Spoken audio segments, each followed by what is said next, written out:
Bien-aimés frères en Christ, je vous salue dans le beau et précieux nom de notre Seigneur Jésus-Christ. Nous bénissons le Seigneur pour ce jour qui nous a accordé cette opportunité qu'il nous donne. La Bible dit que toute chose concourt au bien de ceux qui aiment Dieu. Et qu'en tout moment, nous devons louer le Seigneur. Et en cette période difficile de la vie du monde entier, où le coronavirus est en train de battre son plein, effrayer les gouvernants, et au moment où les gens disent que nous sommes en état de guerre, le Seigneur, lui, veut profiter de toutes les occasions pour que nous puissions entrer dans une intimité avec lui. Dimanche passé, j'ai parlé de comment comment Enoch a marché avec Dieu et il a disparu. Nous sommes dans les moments où nous devons apprendre à comprendre les événements de Dieu. Ce matin, je veux que nous parlions sur un thème très important. Je veux lire quelque chose dans Matthieu 24, le verset 12 et 13. Je lis dans la Bible. Et parce que l'iniquité se sera accrue, la charité du plus grand nombre se refroidira. Mais celui qui persévérera jusqu'à la fin sera sauvé. Mais bien aimés, nous sommes au moment où, avec les nouvelles qui s'abattent sur le monde, et avec la crise économique, avec tout ça là, les morts qui s'entassent de jour au jour, il y a de l'espoir. Mais tout ce qui arrive, Dieu peut bénéficier, le diable aussi veut tirer son compte, parce que l'ennemi utilise tout ça là pour que nous puissions refroidir notre communion avec Dieu, que nous retournions en arrière. D'aucuns peuvent dire où était Dieu avant que ces choses n'arrivent. Mais bien aimés, ce qui est important, c'est que qu'est-ce que Dieu veut que nous fassions. Nous sommes avertis par le Seigneur Jésus-Christ concernant les événements qui vont arriver, les crises, les guerres, les bruits de guerre et tout ce qui doit arriver. Et beaucoup de gens sont en train de prophétiser la fin des temps, mais ne pensez pas que coronavirus va amener la fin des temps. C'est pour encore nous réveiller. Le Seigneur utilise ce moment-là pour réveiller notre conscience. Et ce que nous venons de lire maintenant, quand des événements se passent comme ça là, au moment où les gens sont confinés, au moment où les gens n'ont rien mangé, au moment où personne n'est préparé, même les banques, les gouvernants, personne n'est préparé pour affronter cette maladie. Qu'est-ce que nous devons faire? C'est la question. Donc on se demande où est Dieu, est-ce que Dieu nous aime? On peut poser beaucoup de questions, mais le Seigneur est toujours sur son trône. Dieu est toujours sur son trône, contrôlant la situation. Maintenant, quelle est notre part? Nous devons jouer notre partition. Et qu'est-ce que l'ennemi veut dans cette situation? C'est que notre foi, notre amour se refroidisse. Aujourd'hui, il y a des gens, ils n'ont plus l'amour de Dieu. L'amour du prochain n'existe plus. Chacun se confine en soi-même. Les économies, au lieu que nous puissions aider, penser aux autres, nous n'arrivons pas à penser aux autres. Mais, qu'est-ce que le Seigneur veut? Ce n'est pas ce moment-là que notre foi doit se refroidir. C'est maintenant que nous avons besoin plus de révéler au Seigneur que nous l'aimons. Que nous l'aimons. Pourquoi? L'apôtre Paul nous dit dans Romains 8, que je vais lire, Romains 8, le verset 35. Je lis rapidement le livre de Romains 8, verset 35. Oui, je lis Romains 8, verset 35. Qui nous séparera de l'amour de Christ? Sera-ce la tribulation plutôt, ou l'angoisse, ou la persécution, ou la faim, ou la nudité, ou le péril, ou l'épée. Voici l'apôtre Paul qui a traversé des moments difficiles dans sa mission et dans sa vie chrétienne. Depuis qu'il a reçu Christ, il a traversé des difficultés et il est arrivé à nous dire à poser une question capitale. Qui nous séparera de l'amour de Christ? Et ce que nous venons de lire maintenant, et la tribulation, l'angoisse, la persécution, la faim, la nudité, le péril ou l'épée, ce sont des choses, mais Paul leur a donné une entité, une nomination humaine. Il dit qui? Ces éléments ont des personnalités pour nous pousser à nous séparer de l'amour de Christ. C'est pourquoi Jésus-Christ lui-même a prédit que l'amour de plusieurs se refroidira. Et l'apôtre Paul dit, qui va nous séparer? Et il parle de la tribulation, de l'angoisse, de l'épée, de la nudité. Rien ne doit nous séparer de l'amour de Christ. C'est pourquoi, si en tant que chrétien, ton amour te refroidit, je t'envoie ce message. Ce n'est plus le moment de baisser les bras. C'est maintenant que tu dois intensifier ton amour au Seigneur. C'est maintenant que tu dois lui dire que Seigneur Jésus, je t'aime. Parce que dans cette situation, si le Seigneur ne nous sauve pas, personne ne peut nous sauver. Et sachez que le plus grand commandement, c'est que nous devons aimer l'Éternel, notre Dieu, de tout notre cœur, de toute notre force et de toute notre pensée. C'est pourquoi tout ce qui arrive, tous les événements qui se passent, qui tentent à te refroidir, qui tentent à te pousser à perdre ton premier amour pour le Seigneur, ne doit pas arriver. Parce que le Seigneur seul est celui qui peut nous sauver. Et nous devons plus l'aimer. Nous devons l'aimer parce que lui, il est au-delà de toute situation. Rien ne lui est difficile. Il a la situation entre les mains. C'est lui qui est le maître des temps et des circonstances. Au moment où notre amour se refroidit, qu'est-ce que l'ennemi veut? L'ennemi veut nous pousser à faire ce que Dieu n'a pas décidé, ce que Dieu n'a pas voulu pour nous. L'ennemi veut passer par ce refroidissement de notre amour pour Dieu, pour que nous puissions nous lancer dans des comportements indignes, pour que nous puissions prononcer des paroles qui ne donnent pas gloire à Dieu. Dans ces moments difficiles, d'aucuns se lèvent pour maudire leur jour de naissance, comme Job l'a fait, pour maudire leur vie. Ah, moi je suis maudit, moi je suis maudite, pourquoi je suis né en ce moment-là? Tu es né en ce temps parce que tu es un acteur principal. Dieu veut t'utiliser.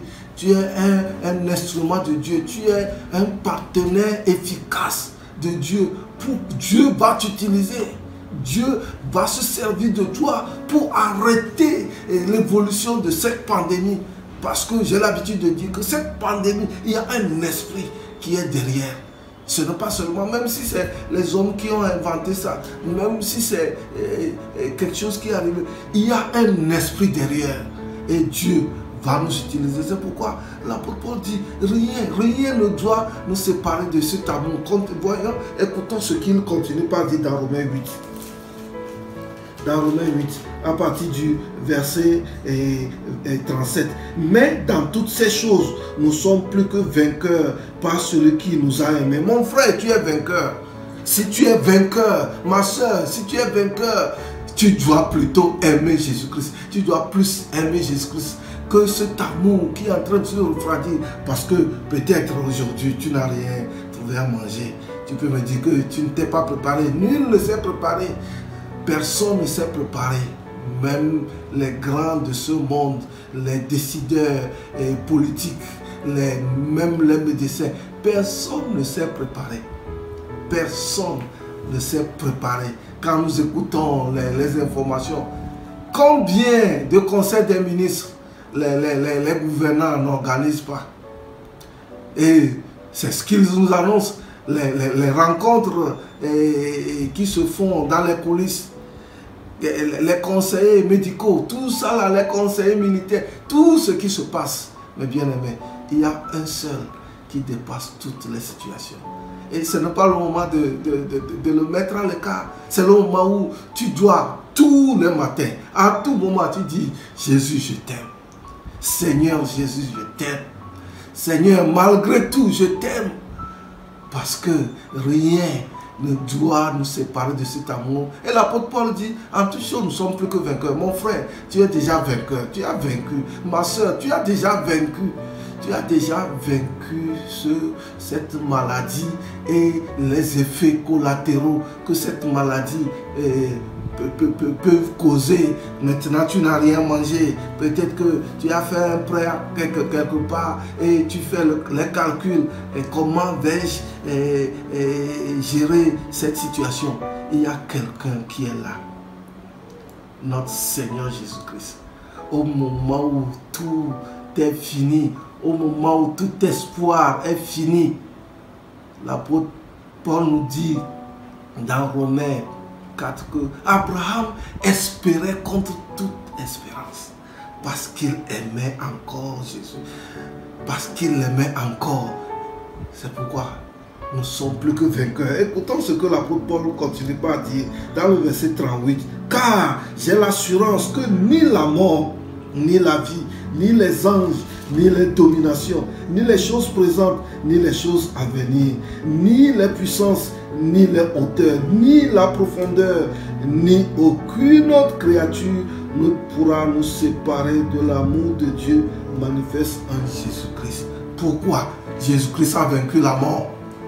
Il a vaincu. Si Jésus-Christ a vaincu la mort, il a vaincu la maladie. S'il a vaincu la maladie, il a vaincu toutes les autres conséquences que nous sommes en train de subir à cause de cette maladie, parce que nous sommes confinés à la maison, nous sommes là, les affaires ne marchent pas. Ceux qui nous ont promis nous aider, ceux qui t'ont promis t'aider, ils disent à ceux qui sont de mauvaise foi, mettent ça sur le dos de coronavirus. Ceux qui ne voulaient pas, ils te trompaient, oh, je vais t'aider. Ils mettent ça sur la pandémie. Mais mon frère, il y a un nom, il y a quelqu'un. Son nom c'est Jésus-Christ de Nazareth. Je connais cet homme. Il ne ment pas. Il ne t'a pas abandonné. Même si tu ne l'aimes plus, lui t'aime. C'est pourquoi comme il t'aime, si Jésus t'aime vraiment, tu dois l'aimer mon frère. Tu dois l'aimer ma soeur. Tu dois rassembler tes forces pour l'aimer. Pour prendre ton temps en disant, Seigneur Jésus, me voici, qu'est-ce que je peux faire? Que veux-tu que je fasse en cette situation? Hein? Ta façon de prier, tu dois augmenter la dose de ta communion avec le Seigneur. Si tu aimes vraiment Jésus-Christ, que ta foi ne refroidisse pas. Mon frère, que rien ne refroidisse ta foi. L'apôtre Paul dit, ni les autorités, ni les dominations, ni les choses à venir, ni les principautés, ni la mort, ni la vie, rien ne doit nous séparer de cet amour de Jésus-Christ. Mon frère, ma soeur, tu peux tout avoir, tu peux tout perdre. Tu peux tout perdre. Jésus-Christ est là. C'est lui, la résurrection et la vie. Il dit, je suis la résurrection et la vie. Quiconque croit en moi, même s'il est mort, je le ressusciterai. Mais bien aimé, nous avons quelqu'un. Nous ne sommes pas des gens sans espoir. Ce sont les gens du monde, ceux qui n'ont pas Christ. Ce sont eux qui doivent se plaindre. Ceux qui se confient dans leur fortune, c'est eux qui sont frappés. Ceux qui se confient dans leur poste, ceux qui ont peur de sortir, ceux qui ont peur que cette maladie va les emporter, ou bien cette maladie est en train d'étouffer, de ruiner leur économie. C'est eux qui ont peur. Les avions sont à terre, les compagnies aériennes sont à terre, les banques sont fermées, les hôtels sont fermés. Mais Jésus, le royaume n'est pas fermé. Même si nous n'allons pas plus à l'église, nous ne nous retrouvons pas en tant que famille. Nous sommes là en esprit. On se retrouve. Jésus-Christ est encore en train de gagner les âmes. Toi, mon frère et ma soeur, toi qui n'as pas encore donné ta vie à Christ et qui panique encore, ou bien toi-même qui doute que cette maladie n'est pas là, c'est sans problème. Est-ce que tu peux profiter de cette occasion pour venir à Jésus-Christ? Est-ce que tu peux saisir cette occasion? Ou bien toi qui es déprimé, toi qui crois que c'est fini, Toi qui crois que le monde, la fin du monde est arrivée. Même si la fin du monde arrive, est-ce que tu es sûr qu'après cette terre, tu vas te reposer? Ou bien tu vas te retrouver quelque part où tu vas encore souffrir? Mon frère, ma soeur, ne perds pas cet amour. Que cet amour ne se refroidisse pas. Reviens à Jésus-Christ. Reviens à Jésus-Christ. Toi qui veux quitter. Toi, ma soeur, qui, il y a longtemps, tu as appris à te contenir. Est-ce que tu vas encore recommencer ton ancienne vie? Toi, mon frère, est-ce que tu vas retourner? Est-ce que tu vas encore avaler ce que tu as vomi? Tu vas reprendre ce que tu as vomi? Non. C'est le moment plus que jamais. Même si tu meurs dans le Seigneur, c'est mieux que de mourir dans une boisson, que de mourir sur une femme, que de mourir quelque part. C'est pourquoi rassemble tes forces. Donne-toi le courage. Rien n'est perdu. Le Seigneur Jésus est au contrôle. C'est pour cela que rien ne doit nous séparer de l'amour de Christ. Mon frère, ma soeur, rien ne doit nous séparer. Je t'encourage, je reprends ta force. Le zèle que tu as, la manière dont tu annonces l'évangile, la manière dont tu t'approches des gens, le zèle que tu as pour ça. Oh, mon frère, ma soeur, avance. Avance dans ce courage, avance dans ce zèle, que rien ne te sépare, que rien ne refroidisse ton amour, ton zèle, ta passion pour le Seigneur, que rien ne refroidisse cet amour. L'apôtre Paul nous donne un conseil, et Jésus lui-même nous avertit que quand ces choses arrivent, c'est celui qui persévérera jusqu'à la fin qui sera sauvé. Mon frère, tu dois persévérer. Je t'encourage à persévérer. Que tout esprit de découragement soit annulé. Peut-être que toi, tu attendais une promesse, tu as souffert et ces moments étaient des moments d'espoir. Tu dis, oh, en 2020, oui, le Seigneur me fera quelque chose. Quelqu'un t'a promis, mais voici quelque chose qui vient empiéter à la matérialisation de cette promesse. Mais ce n'est pas encore fini. Jésus est assis sur son trône. Il contrôle encore toutes choses. C'est lui, le Seigneur et le roi de toutes circonstances. Il va se lever dans ta vie. Bien-aimé, je t'encourage. Je t'encourage que rien ne te sépare. L'apôtre Paul dit, ni la mort, ni la vie, ni les choses à venir, ni les choses passées. Que rien ne nous sépare, que rien ne nous sépare. Même si tu n'as rien mangé, rassemble tes forces. Bien-aimé, rassemble tes forces parce que Jésus-Christ est Seigneur. Il est toujours assis sur son trône et il contrôle toute la situation. Il contrôle toute la situation. Tout ce que les hommes créent pour détruire l'humanité, tout ce que les hommes utilisent pour ruiner l'humanité n'aura pas lieu. Ça peut affecter l'humanité, ça peut ralentir au moins l'évolution de notre humanité, mais ça ne peut pas l'arrêter. Parce que c'est notre Seigneur Jésus-Christ qui est l'alpha et l'oméga. Il est le commencement et la fin. Cela ne veut pas dire qu'il ne gère pas la continuité, qu'il a débuté, il a commencé et il va terminer. Non. Tel qu'il a commencé, il gère la situation jusqu'à la fin. C'est comme un arbitre. Quand il siffle, il gère tout, contrôle tout, jusqu'à la fin où il va siffler la fin. Oui, c'est le Seigneur Jésus qui va siffler la fin. Personne, aucune entité, aucune organisation humaine, même l'ONU, ne veut pas décréter la fin du monde. Il peut penser, le diable peut utiliser des gens pour penser à décréter la fin du monde, mais ils n'y arriveront pas. Parce que c'est notre Seigneur Jésus qui détient la clé du monde. C'est lui qui l'a créé. C'est lui qui détient la clé. Il a la clé de David, il a la clé de la mort et du séjour des morts. Il a toutes les clés. Quand il ouvre, personne ne peut fermer. Quand il ferme, personne ne peut ouvrir. Vous vous rappelez d'Apocalypse 5? C'est lui qui est capable d'ouvrir le sceau et de le rompre et de lire ce qui est dedans. Il n'a pas encore fini. Il a son dernier mot à dire. Bien-aimés, je vous encourage à tenir ferme. Continuons dans la prière, continuons dans le zèle, continuons dans notre engagement pour le Seigneur. Et ce qu'il a prévu pour nous va s'accomplir. Bien-aimé, que le Seigneur te bénisse. Mon frère, si toi tu n'as pas encore donné ta vie au Seigneur Jésus, je veux que tu répètes cette parole après moi. Dis, Seigneur Jésus,